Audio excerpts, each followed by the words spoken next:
நாம் கடவுள் என்று எதைச் சொல்லுகிறோம்? உதாரணத்துக்கு ஒன்று சொல்லலாம். சூரியனைச் சொல்லலாம். சூரியன் எங்கேயோ இருக்கிறது. அதனுடைய ஒளிக்கதிர் பூமியிலே பட்டவுடன் பூமியிலே சேற்றிலே வளர்ந்த செந்தாமரை பூ விரிகிறது. மற்ற ஜீவராசிகளும் வாழ்கின்றன. தாவரங்கள் வளர்கின்றன.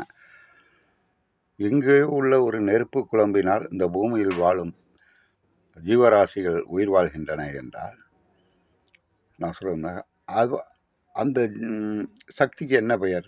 கடவுள் நாம் என்று வழங்குகிறோம். ஆங்கிலக்காரன் காடுங்கிறான், இங்கிலீஷ்காரன்.